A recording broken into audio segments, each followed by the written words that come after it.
नमस्कार। एमपी सरकार पर बजट से ज्यादा कर्ज, आमदनी 2.25 लाख करोड़, खर्च इससे 54,000 करोड़ ज्यादा, अब 23,000 करोड़ की नई घोषणाएं। मध्य प्रदेश में चुनावी साल में हो रही घोषणाएं सरकार के खजाने पर भारी पड़ रही हैं। मौजूदा बजट के मुताबिक सरकार की आमदनी 2.25 लाख करोड़ रुपए है और खर्च इससे 54,000 करोड़ ज्यादा। वहीं मुख्यमंत्री शिवराज सिंह चौहान 23,000 करोड़ की नई घोषणाएं कर चुके हैं। अकेली लाडली बहना योजना पर ही सालाना 19,000 करोड़ रुपए खर्च होंगे। ऐसे में सवाल यह है कि इन सब के लिए पैसा कहां से आएगा, जबकि सरकार पर कर्ज बजट से ज्यादा हो गया है। जानकार मानते हैं ऐसे में सरकार के पास दो ही विकल्प हैं, या तो टैक्स बढ़ाकर आमदनी बढ़ाए या विकास योजनाओं के बजट में कटौती करें। ऐसा नहीं है कि सिर्फ सरकार की तरफ से फ्री बीज योजनाएं लागू हो गई हैं। कांग्रेस सरकार ने भी सत्ता में आने के बाद नारी सम्मान योजना के तहत महिलाओं को हर महीने 1,500 रुपए देने का वादा किया है, जबकि बीजेपी और कांग्रेस का चुनावी घोषणा पत्र आना अभी बाकी है।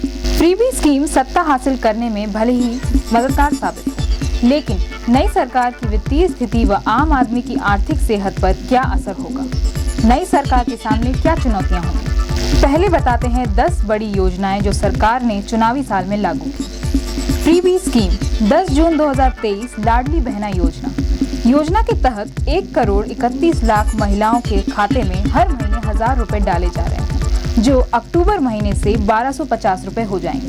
1,250 रुपए के हिसाब से 163.75 करोड़ रुपए हर महीने का खर्च, सालाना 19,650 करोड़ रुपए खर्च। 14 अगस्त 2023 किसान सम्मान निधि 2,000 बढ़ाई। प्रदेश के 87 लाख किसानों को मिलने वाली सम्मान निधि 4,000 से बढ़ाकर 6,000 रुपए हो गई। इससे सरकारी खजाने पर 1,750 करोड़ का सालाना अतिरिक्त बोझ बढ़ा। ये सरकार पर साल में एक बार का बोझ है।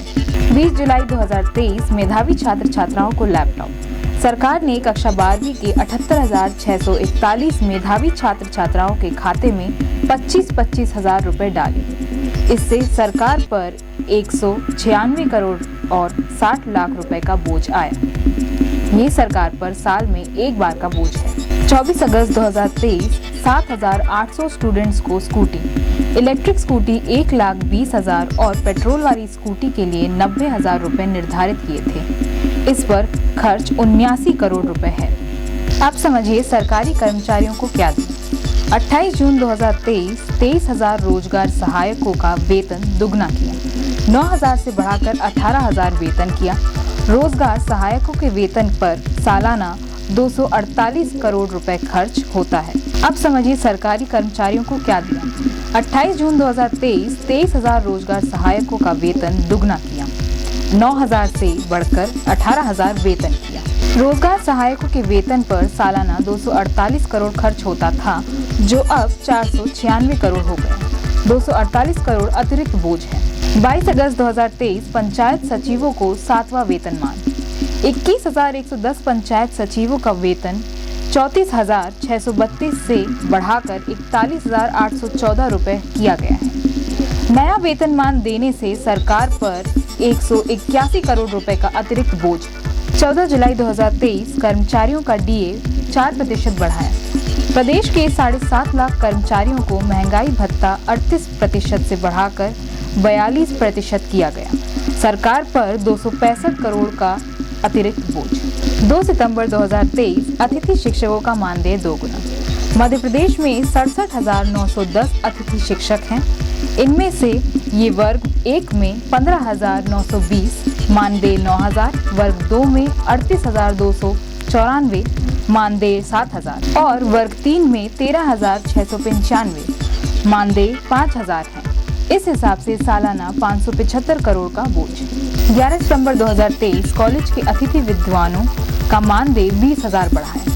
अनुदान प्राप्त विश्वविद्यालयों व कॉलेजों के 4,500 से ज्यादा अतिथि विद्वानों का मानदेय 30,000 से बढ़ाकर 50,000 रुपए किया गया। इससे 108 करोड़ का अतिरिक्त बोझ। 11 जून 2023 आंगनबाड़ी कार्यकर्ताओं का मानदेय। प्रदेश की करीब 1,80,000 आंगनबाड़ी कार्यकर्ताओं का मानदेय 10,000 से बढ़ाकर 13,000 किया गया। इससे सरकार पर 648 करोड़ का सालाना बोझ बढ़ा। इन 10 घोषणाओं पर सालाना खर्च 23,435 करोड़ रुपए हो गया है।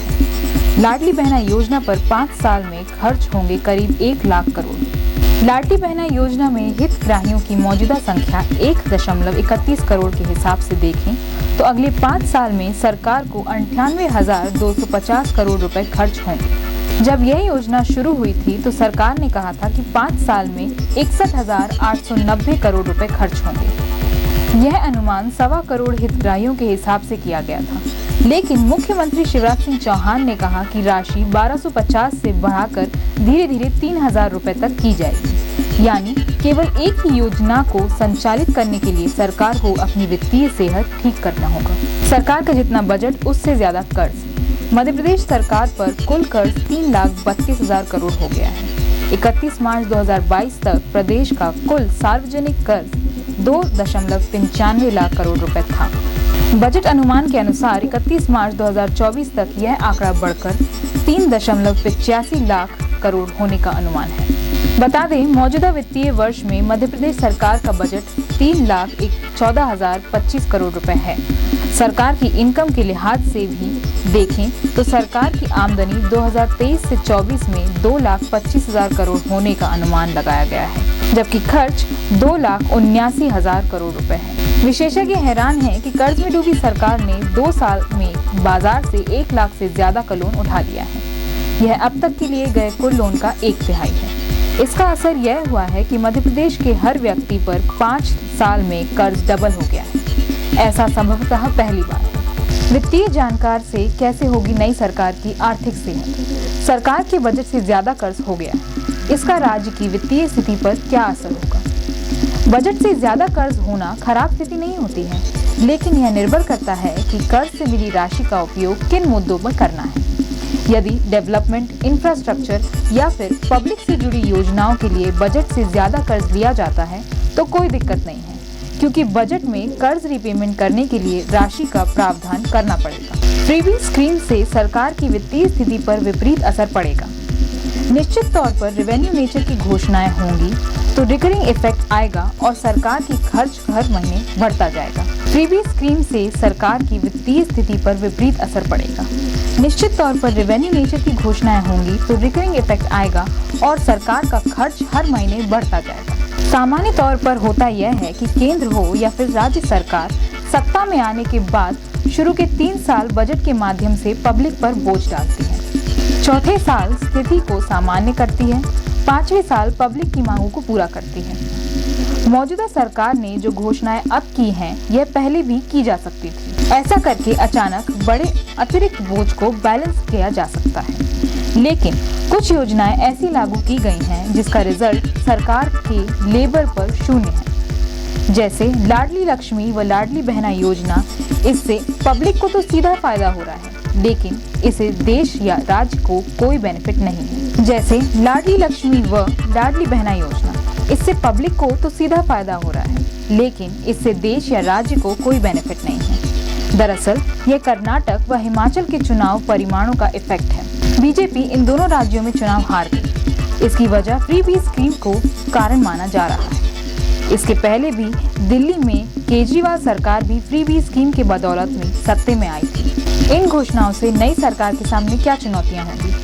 देखना होगा कि नई सरकार इस तरह की स्कीम के लिए फंड का इंतजाम कैसे करती है। इसके लिए सरकार को राजस्व बढ़ाने के प्रयास करने होंगे, नहीं तो टैक्स बढ़ाने होंगे या फिर एडिशनल टैक्स लगाने होंगे। यदि ऐसा नहीं किया जाता है तो अप्रत्यक्ष तौर पर राज्य पर कर्ज बढ़ता जाएगा। यदि ऐसा नहीं किया जाता है तो अप्रत्यक्ष तौर पर राज्य पर कर्जा बढ़ता जाएगा। सरकार को इन योजनाओं को निरंतर रखने के लिए क्या कदम उठाने पड़ेंगे? यह सार्वजनिक है कि पिछले कुछ सालों से सरकार पर कर्ज लगातार बढ़ता जा रहा है। यह भी सच है कि सरकार का रेवेन्यू भी बढ़ता जा रहा है। यह डिजिटलाइजेशन सिस्टम की वजह से संभव हो पा रहा है। सरकार को योजनाओं के क्रियान्वयन में लीकेज को बंद करना होगा और जिन मुद्दों में रेवेन्यू पूरा नहीं आ पा रहा है वहां ध्यान देना होगा। चाहे आबकारी हो, माइनिंग हो या फिर लीज नीवकरण, इन तीनों सेक्टर पर सरकार फोकस करे तो नए टैक्स लगाने की जरूरत भी नहीं पड़ेगी। फ्रीबी स्कीम से विकास कार्यों व अन्य योजनाओं पर क्या असर पड़ेगा? देखिए, आम आदमी को तो सरकार फ्रीबी स्कीम के तहत पैसा बांट रही है। टैक्स पेयर का पैसा इंफ्रास्ट्रक्चर डेवलपमेंट या आम आदमी की सुविधाओं को बढ़ाने के लिए खर्च किया जाता है। अब इसका उपयोग चुनाव मैनेजमेंट के लिए हो गया है। इसका विकास कार्यों व अन्य योजनाओं पर निश्चित ही असर पड़ेगा। यदि टैक्स से मिलने वाली राशि का उपयोग मुफ्त की योजनाओं में खर्च किया जाएगा तो विकास कार्य प्रभावित होंगे। इससे सरकार को कोई फायदा नहीं होगा। हमें आम आदमी की जरूरतों को पूरा करने के लिए सरकार की सामाजिक जिम्मेदारी के तौर पर देखें तो गरीब तबके के उत्थान के लिए यह जरूरी है। ऐसे कर्ज लेती है सरकार आरबीआई के माध्यम से कर्ज लेती है। इसमें सरकार को बताना होता है कि इस राशि का कहां और कैसे उपयोग करना है। इसके लिए सरकार नोटिफिकेशन जारी करती है। इसमें कर्ज की जानकारी दी जाती है। आरबीआई के अनुशासन के बाद सरकार कर्ज लेती है। ये पैसा आरबीआई में रजिस्टर्ड वित्तीय संस्थाएं देती हैं। सरकार के लिए 5वां साल रेवड़ियों का साल। केंद्र हो या फिर राज्य सरकार, सत्ता में आने के बाद शुरू के 3 साल बजट के माध्यम से पब्लिक पर बोझ डालती है। चौथे साल स्थिति को सामान्य करती है और 5वें साल सरकार के लिए रेवड़ियों का साल होता है। इसमें वह पब्लिक की मांगों को पूरा करती है। वित्तीय जानकार, कर्ज बढ़ोतरी के तर्क। अर्थशास्त्री, सरकार भले ही नियमों के तहत लोन लेती है, लेकिन लोक लुभावन वादों की राजनीति हावी होती जा रही है। सरकार जिस रफ्तार से लोन ले रही है, सरकार जिस रफ्तार से कर्ज लेने लगी है, इस पर कंट्रोल जरूरी है। ऐसा नहीं किया गया और फ्री बांटने की स्ट्रैटेजी नहीं बदली तो भविष्य में श्रीलंका जैसे हालात बन जाएंगे। सरकार के नजरिए से देखें तो बाजार और फाइनेंशियल इंस्टीट्यूशन से लोन कैपेसिटी बढ़ाना अच्छा संकेत है। उसकी यह कैपेसिटी जितनी बढ़ेगी, सैद्धांतिक रूप से डेवलपमेंट के लिए पैसा खर्च हो सकेगा। इसमें सड़क, बिजली, पानी और पंचायतें शामिल हैं। साथ में वेतन, पेंशन, महंगाई भत्ता और सामाजिक न्याय से जुड़ी योजनाओं पर भी राशि खर्च होगी। 4 साल में 3 गुना बढ़ गया घाटा। 137 योजनाओं का बजट रोका। मंत्रालय सूत्रों के अनुसार वित्त विभाग ने लाडली बहना योजना शुरू होने से 10 दिन पहले 147 योजनाओं पर खर्च होने वाली राशि पर रोक लगा दी थी। वित्त विभाग में 41 विभागों को जारी आदेश में 137 योजनाओं पर राशि करने से पहले अनुमति लेने के लिए निर्देश दिए थे। 137 योजनाओं का बजट रोका। मंत्रालय सूत्रों के अनुसार वित्त विभाग ने लाडली बहना योजना शुरू होने से 10 दिन पहले 137 योजनाओं पर खर्च होने वाली राशि पर रोक लगा दी थी। वित्त विभाग ने 41 विभागों को जारी आदेश में 137 योजनाओं पर राशि खर्च करने से पहले अनुमति लेने के निर्देश दिए थे।